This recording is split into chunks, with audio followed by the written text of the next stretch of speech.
가령 소독력이 강한 가글을 오래 쓰게 되면 입속의 세균의 생태계가 망가지게 돼 있어요. 몇 년 썼더니 혈압이 높아지고 당뇨도 생길 수 있고 이런 연구 결과가 있습니다. 그럼 원장님은 어떤 가글을 쓰시나요?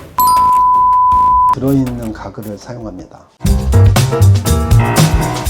안녕하세요. 저는 치과의사 35년차 턱관절 장애를 20년 이상 진료하고 있는 치과의사 문영주입니다. 반갑습니다. 가글은 정말 효과가 있는 건가요?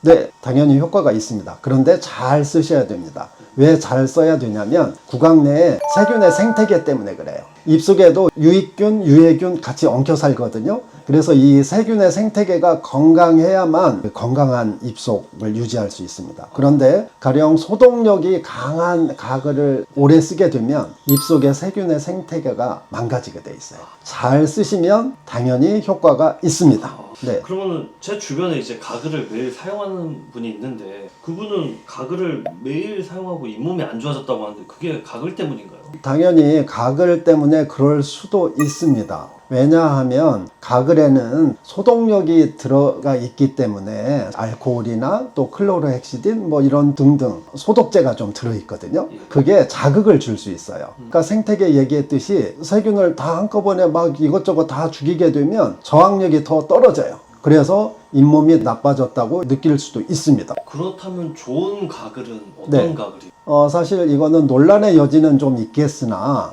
소독력이 강한 가글은 시기나 횟수 이런 조절을 해서 써야 되고 소독력이 적당하면서 구강 내의 세균의 생태계를 유지 및 회복을 잘 시켜주는 가글이 좋은 가글이죠. 그렇다면 그 좋은 가글을 찾으려면 네. 성분표에서 어떤 걸 조금 체크해야 돼요? 에탄올 들어있는 알코올 성분이 들어있는 가글 그런 거는 좀 자극이 갈 수 있으니까 횟수를 줄여야 되고 그 다음에 클로르헥시딘 이것도 소독력이 아주 강하거든요. 그래서 그것도 좀 줄여야 되고 특히 클로르헥시딘 같은 경우에는 뭐 하루에 한 2번 정도 몇 년 썼더니 혈압이 높아지고 당뇨도 생길 수 있고 이런 연구 결과가 있습니다.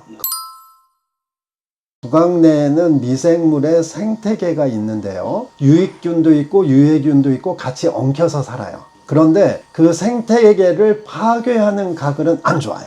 그래서 그런 가글을 쓸 때에는 그냥 횟수를 굉장히 줄여서 뭐 일주일에 몇 번만 쓴다든지 필요할 때만 잠깐 쓰는 게 좋고요. 그것도 이제 계속 쓰게 되면 몸에 안 좋은 영향을 줄 수가 있어요. 그래서 요새는 그 가글도 소독력이 너무 세면 좋지 않다. 물론 클로르헥시딘은 치료 목적으로 이를 빼고 또 수술을 했을 때 일시적으로 쓰는 거는 당연히 무방하죠. 그래서 클로르헥시딘 이런 가글을 오래 쓰게 되면 고혈압이나 당뇨 이런 것도 생기지만 기회감염이라고 그래서요. 그 색소를 내는 세균이 쭉 증식을 하게 되면 담배도 피지 않는데 치아가 전반적으로 다 아주 까맣게 되는 경우가 있어요. 가글을 썼는데. 그렇죠. 그래서 그걸 기회감염, 색소를 내는 세균이 많이 증식을 한 거죠.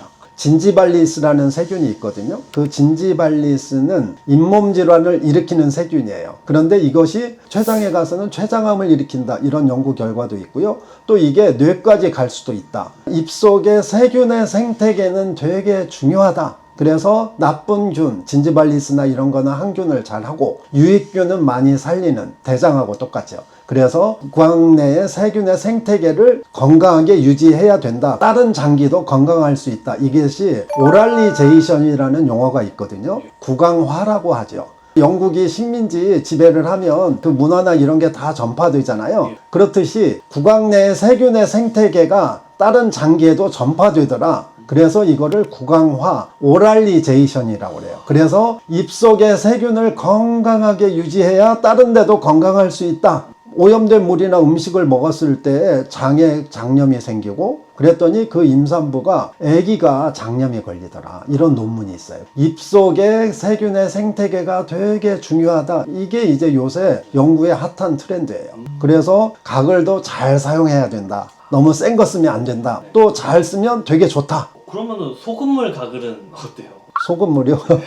어르신들이 많이 좋아하시죠. 네네. 그래서 이제 소금은 소독력이 당연히 있는데 소독력이 있으려면 좀 아주 짜게 해야 되고요. 그런데 그렇지 않더라도 그 삼투압에 의해서 염증 같은 거를 좀 완화시켜주는 역할이 있어요. 정 뭐 가글이 없어. 근데 꼭 하고 싶어. 소금이 있어. 그러면 좀 타서 써도 무방하다. 무방하지만 뭐 엄청 좋진 않다. 필요시에는 언제든지 뭐 가글 있는데 구태여 뭐 소금으로 할 필요는 없고요. 소금은 농도만 잘 조절하면 안전하다. 그렇게 봐야죠.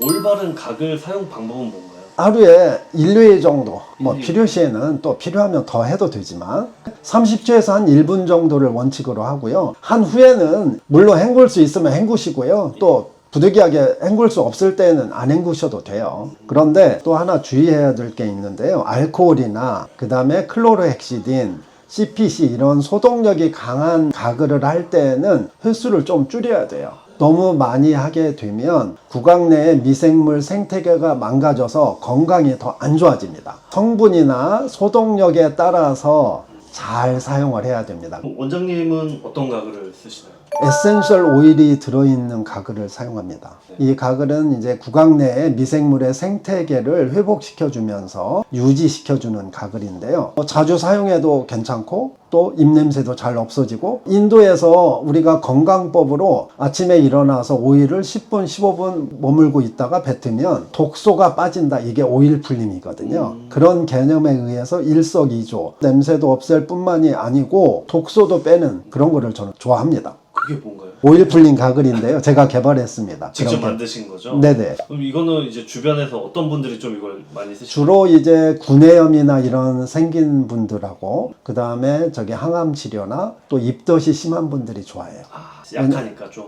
약하고 그 다음에 이게 좀 독소를 빼주거든요. 디톡스 개념의 가글입니다.